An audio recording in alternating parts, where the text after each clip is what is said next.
Okay, so we've gone through this whole rigmarole of what do people want to see. Something I was asked is, how do you take a harmonic balancer off? Well, just so happens I have these engines. I was going to put them on the stand today, but the bolts I have are too long and I don't have washers, and they were going to fall on their head. So instead of breaking my toes, they're still on the ground. Anyways, here's your harmonic balancer. This is the balancer pulley. So, what you got to do is start by taking these 4 bolts out.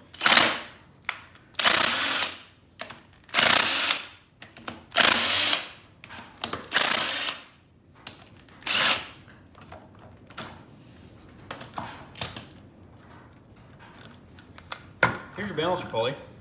Okay. Now, if you're looking at this balancer pulley, you can see there's rubber inside here. Well, that rubber is starting to delaminate here. So this pulley is actually no good. You can see the cracking here, all up across the side, in here, it's starting to splooge out. So this is no good. Usually, what I do is I take a chain and I go from this point to this point. So we're going to work on taking the chain off this engine real quick, if it'll let me. Since I don't have my second choker down here yet.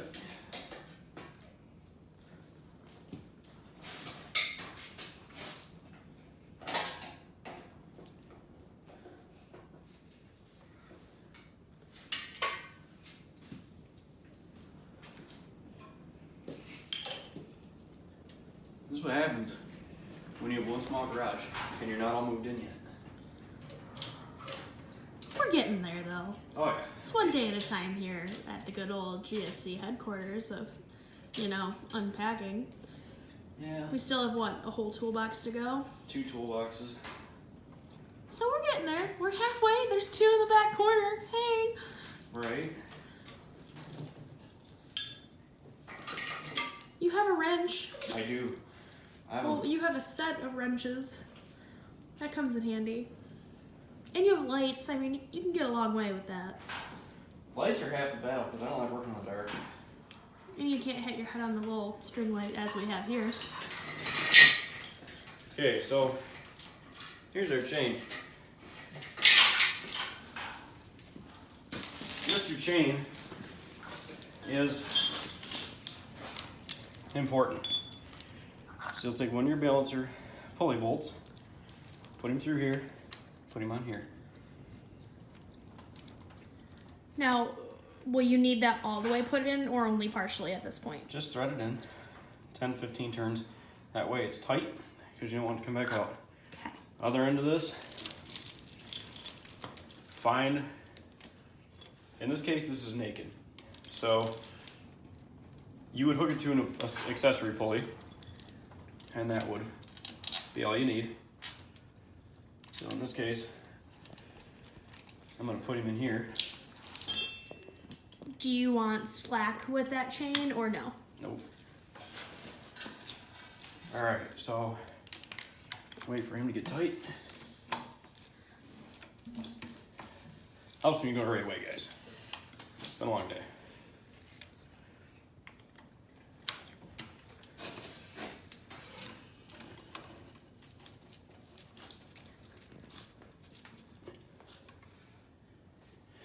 Mind you, a balancer's torqued down at 210 foot-pounds-ish, like 185 to 205 or so.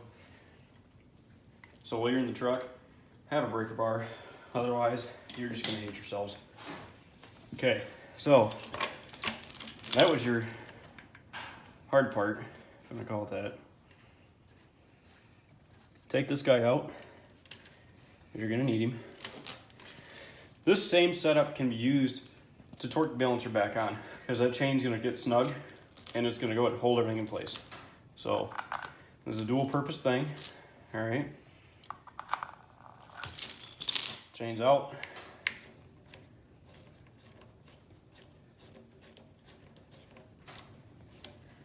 I don't really like to use an impact on crank bolt because they're fine thread and I don't like beating them up. Okay, so that big washer's out of the way. We're gonna put this back on the end of the crank because ultimately you don't want to distort or damage any of the threads in the crankshaft.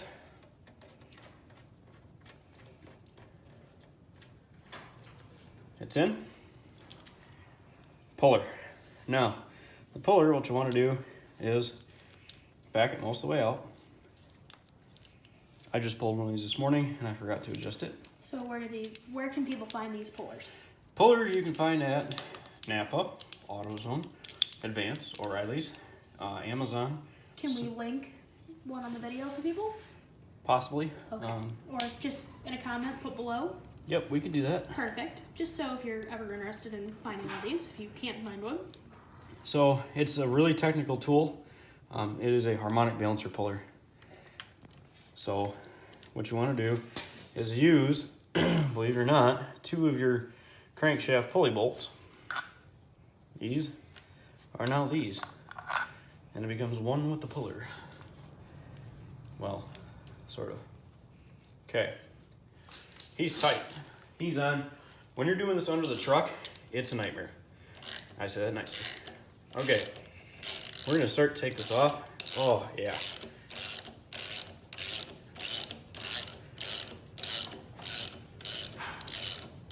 This isn't so bad. Right, guys?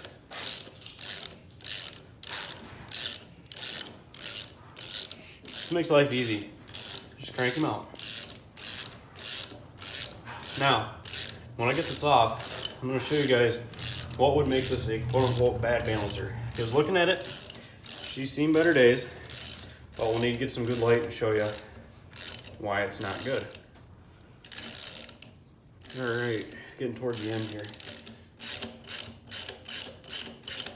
These are not supposed to just come right off. They're supposed to be a minor press fit.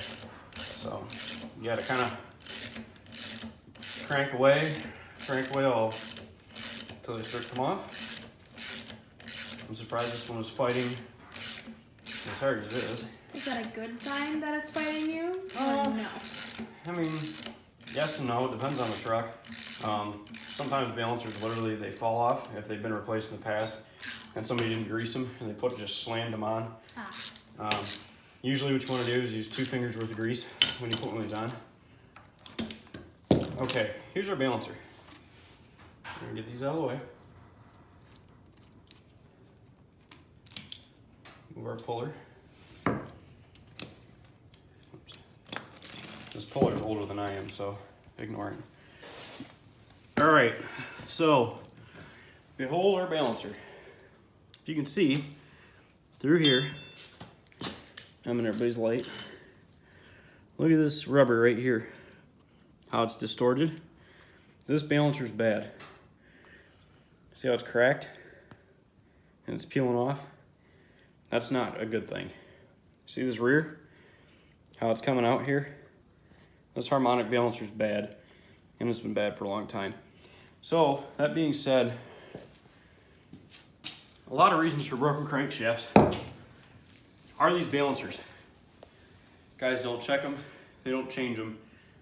Originally, I believe they were designed to be changed every 100,000 miles. So with that said, you should definitely be aware of how fresh one is or how distorted it might be. Check your rubbers. The other thing is, these pulleys can cause a broken crank.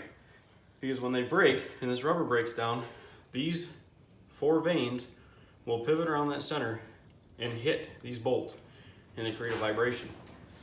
When you create that vibration, it works its way through the crankshaft, back to the flywheel, and it'll send it all in resonance. When you send one of these into resonance, you get cracks in the mains, and also you get cracks in the crankshaft itself. So, that being said, now you know how to take your balancer off. Yes, when I get an extra truck, we'll try to figure out how to get this on film for you guys, me doing it in a truck. Problem is, I'm on no funding. I just bought a house in July, and I'm trying to figure out this whole Ginger Snap Customs and Navigate thing. So if somebody has $1,000 running mobile 6.5 liter turbo diesel in the Southeast Michigan area, let me know, and that way we can start doing some major videos for you guys with lift pumps and more. So now you know how to yank your balancer. Thanks, guys. Okay, battery cables. So if you have relocated intake, here's your first ground. battery. It's down around and it attaches to this intake stud. Power comes across from battery 2. This power stud goes down under the truck and it runs to the battery, or the starter rather. This heavy wire then runs up to the alternator. Comes across. Here's your long extension cable between battery 1 and 2. This one then goes from battery on driver's side up under the fuse block, around the bend, and plugs in right here on this stud. So that's your battery cable, and that is what gives your power to your fuse block. Second ground goes down underneath to this intake stud here.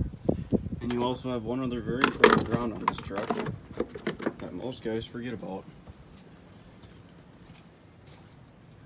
Your master ground here in the back of the intake that goes on a stud. If you can see him, gotta have your ground there for your main trunk harness, and also you gotta have the harness ground that goes to the fender. Otherwise your lights and other ignition components will not work. Hopefully that helps.